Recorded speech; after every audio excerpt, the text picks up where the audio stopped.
look in isolation if they are to benefit from the trade, commerce and its evolution, especially the benefit from digital trade.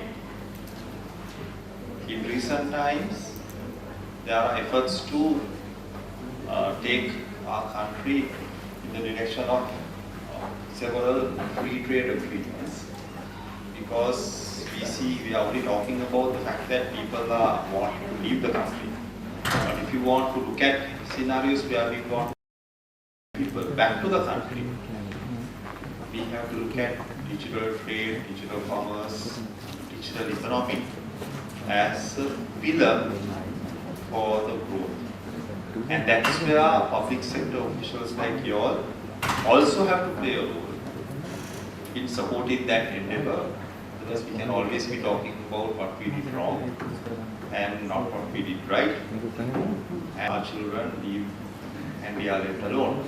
So in that context, there are lots of things we have done right in the past, especially in terms of legal policy measures to support digitization in the country based on international standards.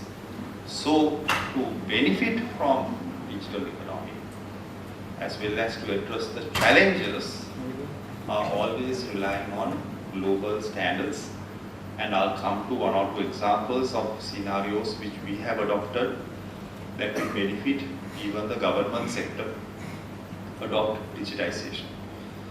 So some areas, the international level in the form of a UN international instrument or another form of international instrument agreed to by countries, like-minded countries who have come together to formulate certain principles to facilitate international standards.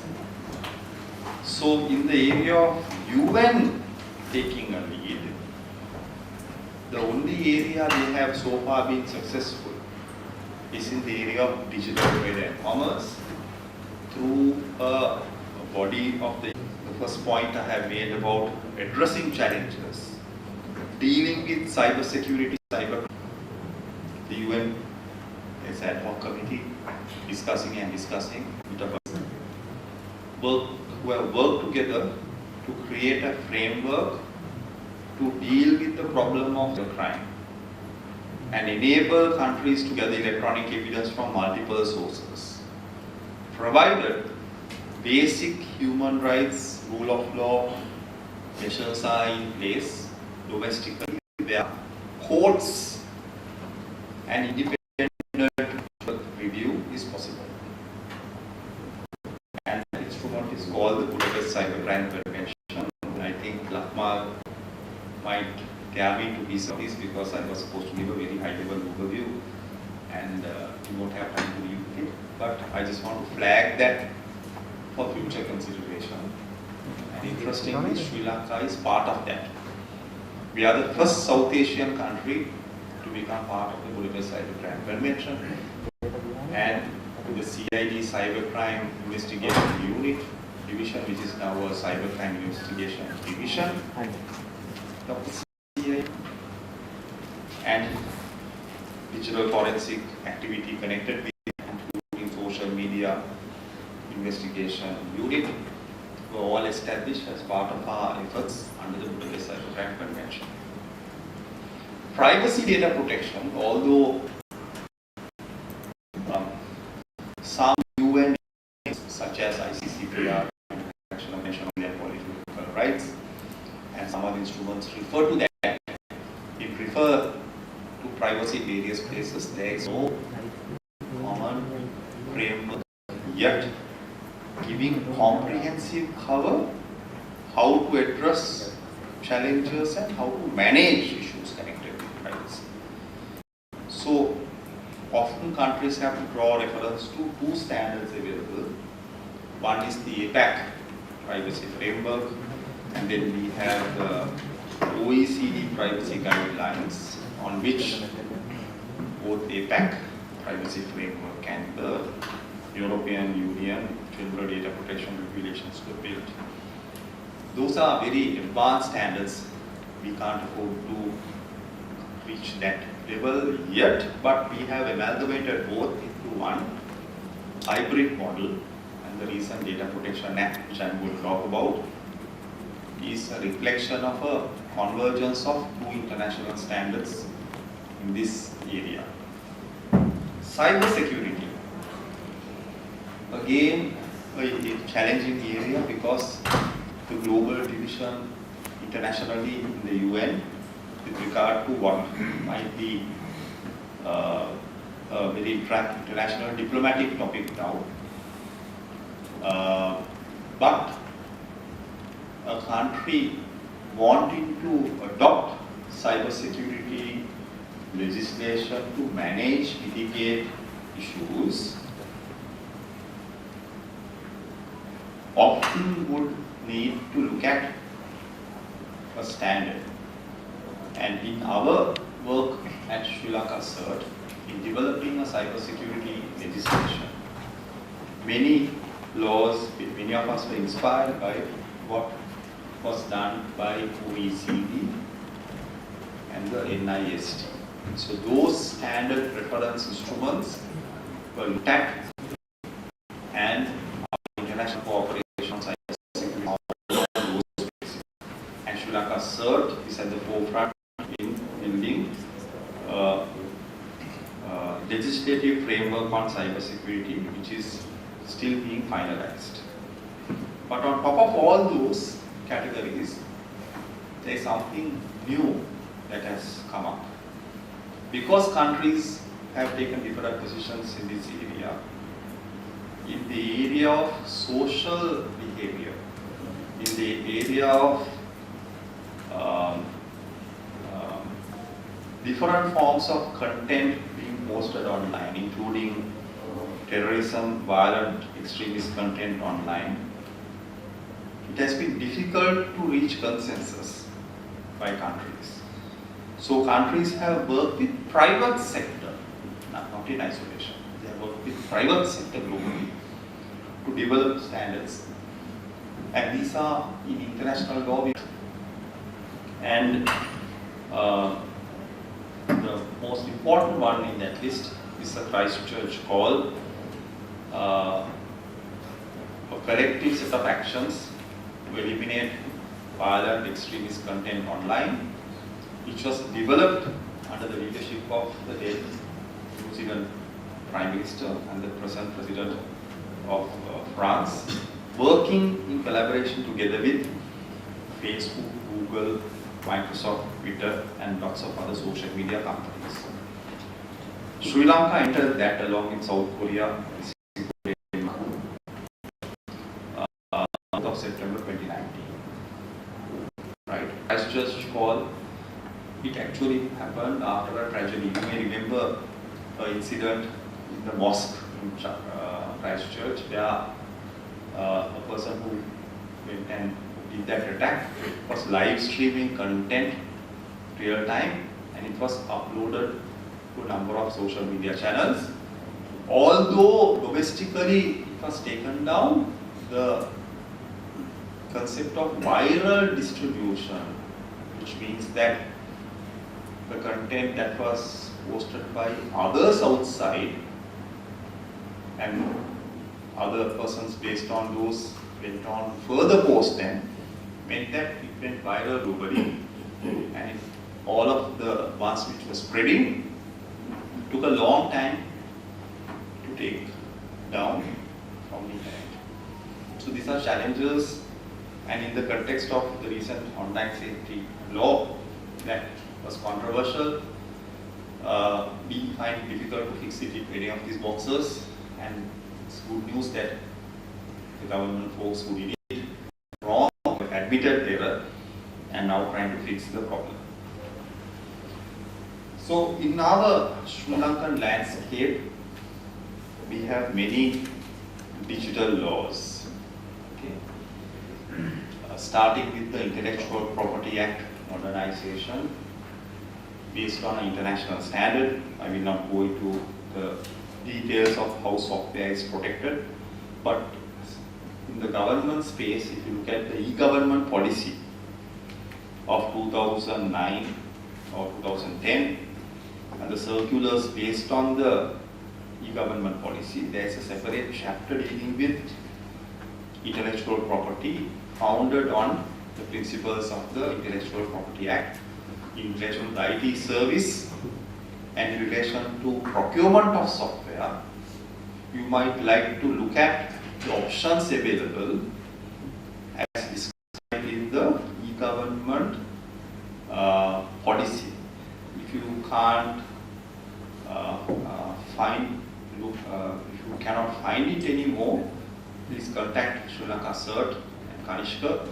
Kanishka was one of the key people in the good old days who helped us in the changes to the document as well. So you can get it. There's a lot of other laws connected with electronic digital banking. It has come to a point where you and I can transfer money, and I think in the public sector you get your salaries via slips. How is slips happening? Sri Lankan Interbank Payment System. Under the Payment and Settlement Systems Act number 28 of 2005, which enables slips and check imaging truncation system. And in the present day, T+0 real-time clearance. And there was an evidence amendment done at that time to make that evidence from it acceptable. And to facilitate a lot of other electronic transactions, the Electronic Transactions Act number 19 of 2006 is an important tool for you to look at. And I have put in red here the international reference document, which I will come to in a minute, that we adopted to harmonize it in line with global standards. There are lots of other laws that have come in, including the Computer Crimes Act and the Budapest Cyber Crime Convention along with it, and the Data Protection Act, which was a more recent development. Of course, cybersecurity law is still pending. If I am to go quickly, in the interest of time, for digital trade, digital commerce, this is the gold standard, the UN instrument governing this subject area, on which consensus has been reached by countries. Facilitates electronic commerce, electronic trade, and digital government activity. But apart from that, it facilitates cross-border commerce, digital trade. And one important feature is item 4 here. Apart from recognizing electronic signatures, digital signatures, and equivalent of writing in electronic media, it allows for automated messaging systems to enter into contracts without human intervention based on certain default principles based on the UN instrument. So Sri Lanka adopted this standard long years ago, and we ratified this standard on the 7th of July 2015. Sri Lanka amended our law, the Electronic Transactions Act, through Act number 25 of 2017. Electronic ගනුදෙනු නීතිය අහලා තියෙනවද? ඒකට අවශ්‍ය කුලාසිත ආවේ මේ 50 යට. හරි. ඊට කරුණා කරලා බලන්න ඒ ගමන ඊග්‍රාම නිලධාරී ප්‍රොජෙක්ට් එකට අවශ්‍ය කුලාසිත Electronic Transactions Act එකෙන් තමයි ආවේ. So basically our international standards on that area is basically facilitated through this instrument, and we were the first in South Asia again to adopt the standard, and now Sri Lanka is used as a global reference point for this area. Finally, on data protection. I won't have time to go into all of the aspects of data protection, but basically to point out that this is the primary legal privacy instrument that was brought in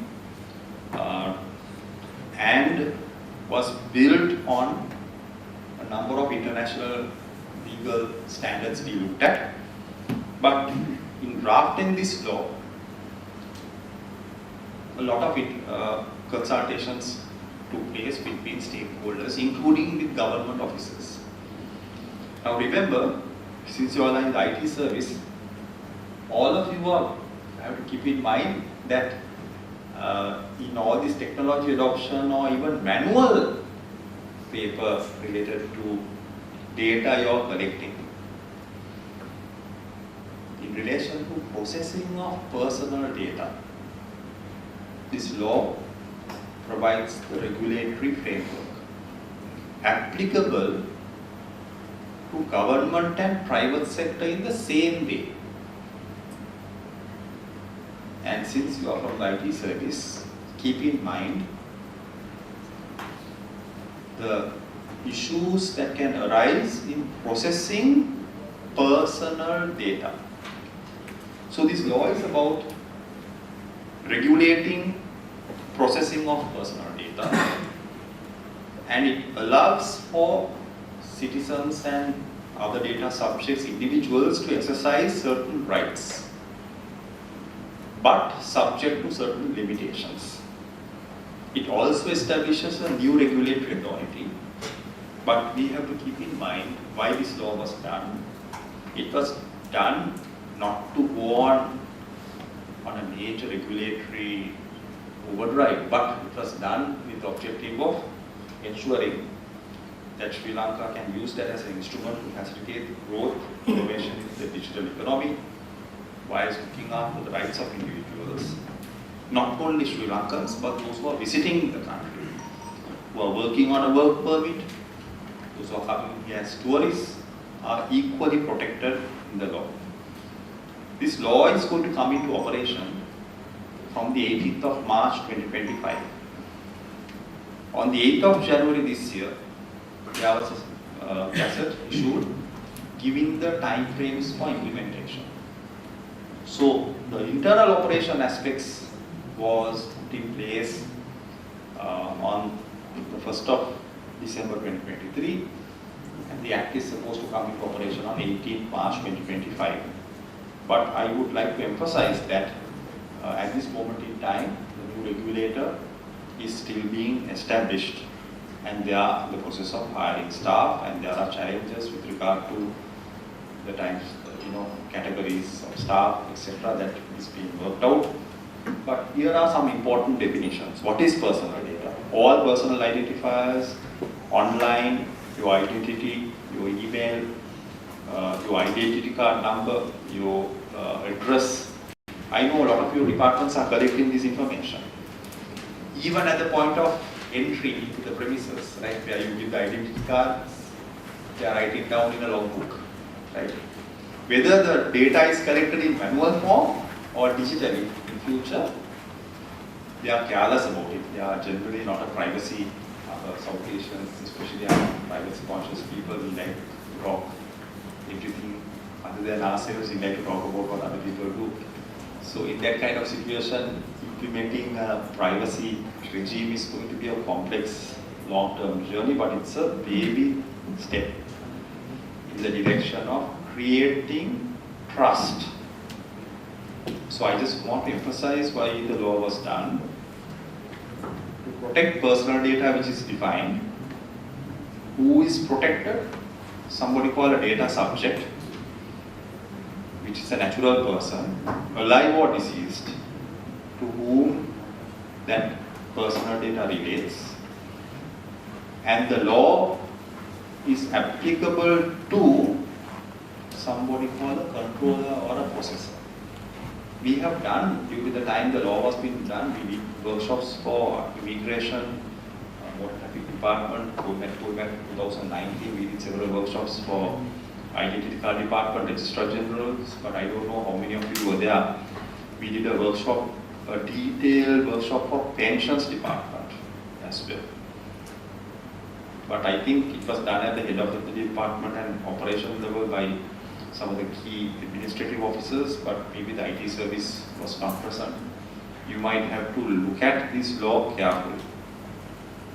A controller can be a government entity, a private sector entity that collects personal data or gathers personal data, personal identifiers of individuals, and decides how you are going to process it.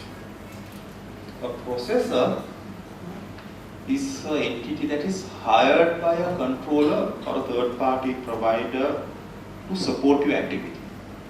We look at immigration, ID card department to border traffic, you all have hired third-party companies to manage internal processes digitally. Keep in mind, this law applies to manual, digital records equally. And processing is very wide, including transmission, archival, and cloud hosting. Everything comes under the definition of processing. And finally, here is a kind of map of areas where the law will apply. So I have indicated Department of Registration of Persons, which issues ID cards. They collect large amounts of individual birth to address to parental and other details. They are a controller, which will be regulated by this act. Then schools which collect, right, our children's data and our parental records. A hospital will be regulated by this. A supermarket chain to which you have maybe having a loyalty program, right? All these entities, including telcos, banks collect our data to open a bank account. They will be regulated by this. That's why Central Bank, Insurance Board, SEC and others are working with the new regulator to develop common standards. And then we have a framework for cloud hosting. So let me give you an example. You look at the Grama Niladhari service, right? They are the first point of contact for our city, our people. They have to go with the details to get the identity card if you are not doing it from the school, or renewal of an ID card or whatever. They have the entire electoral register. Grama Seva Niladhari service is under the Home Affairs Ministry. So Home Affairs Ministry is the controller here, and all of the Grama Niladharis in future will be processors under this act. But they are a party supporting Home Affairs Ministry to do that entire function. So there's a lot of work currently happening, mapping the scenarios. It's a long journey. We have just started the journey, and we were the first in South Asia. India has now come up with their own law, similar, but it has differences as well. So these are the broad areas covered. I'm not going to go into details today in the interest of time. I think I'm almost, time is up. But even hosting data on the cloud, this law provides answers. The lawful processing framework, there is number of options. But when it comes to biometric data and fingerprint health records, there is a very high standard for lawful processing of such data. We'll come to that if required. Citizens or individuals who want to exercise their right to know what information you government entities have about them. They have the right, they can exercise their right. They have the right to withdraw processing, right to object. But then these are all rights which are not unilateral. The government entities or private entities can refuse to exercise those rights on a number of grounds, including, let's say under the Right to Information Act, you need to retain records for 10, 12 years, right? Then there are other laws like the banking, central bank governance requirement, our anti-money laundering laws, and measures like that require certain amounts of data to be retained and analyzed by the regulator. So there are grounds for refusal on that basis. Every government entity will have to have a data protection officer, right? So the information officer currently in place may become that officer, right? And then of course, I will not go into cross-border data flows or cloud hosting here, but when it comes to government entities processing data, there is a limited localization option, but it does not exclude government entities from categorizing data sets that can be cloud hosted. It is possible to be done. The law allows government entities to categorize classified data for cloud hosting in collaboration with, in consultation with the Future Data Protection Authority. Private sector, government corporations, government banks have complete freedom to host data in cloud services, right? And there are a number of options with regard to how this can be done. The sweeping powers of the regulator is very wide. It takes care of all aspects of digitization where individual rights are impacted, but this law was done with the objective of creating digital trust or trust in a digital transformation era. So it's a long journey, just don't worry too much about it. All of us are learning as we go, right?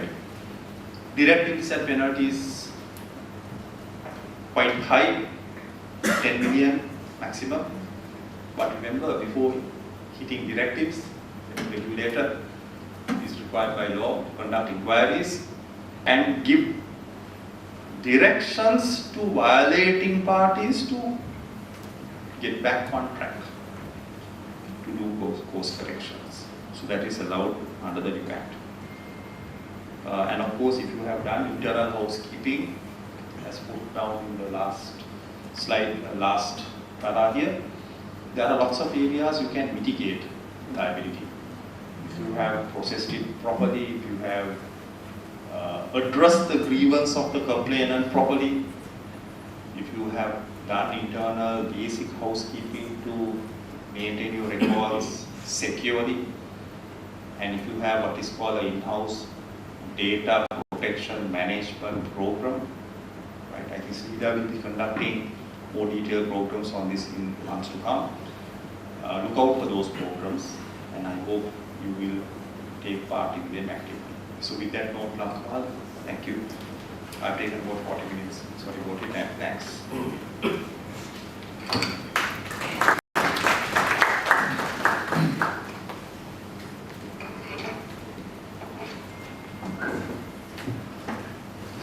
Thank you, Mr. Jansen. Like your busy schedule, you are here. So we have, let's focus about 45 minutes of panel. So we have to let Mr. Jansen go out sharply around 12:15. So let's give you a reminder on what I was suggesting. So basically, this panel is moderated by Niranjan Disanayake, who is Chief Executive Officer of Just-in Time Group, and our panelists consist of Mr. Jansen Fernando, who just concluded, who is a digital law specialist and the pioneering fact for Sri Lankan IT e-governance laws. And at the same time, we have Mr. Andrew Shade, who is an economic officer for US Embassy Sri Lanka.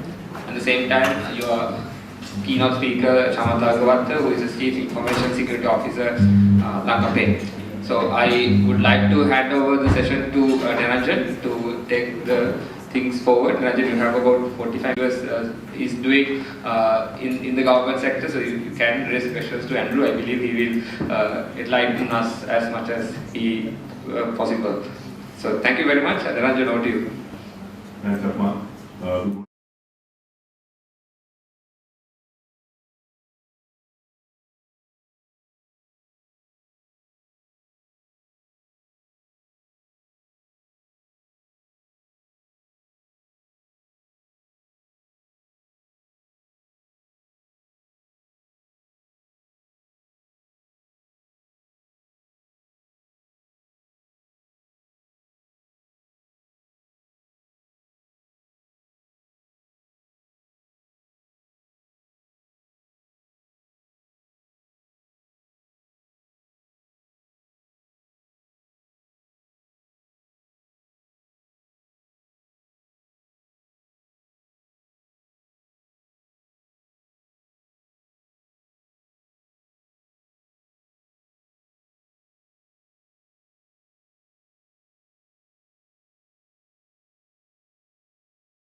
Dr.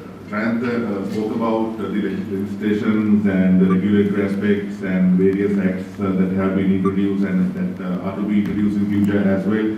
But I think as government officers, when you are trying to adhere to those legislations, so you need to follow certain best practices, right?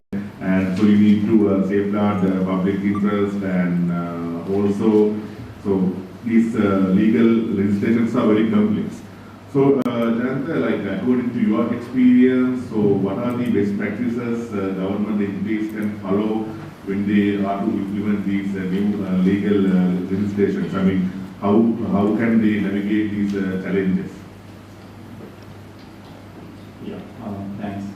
So I think I explained in the very presentation the fact that the adopted laws are based on international standards.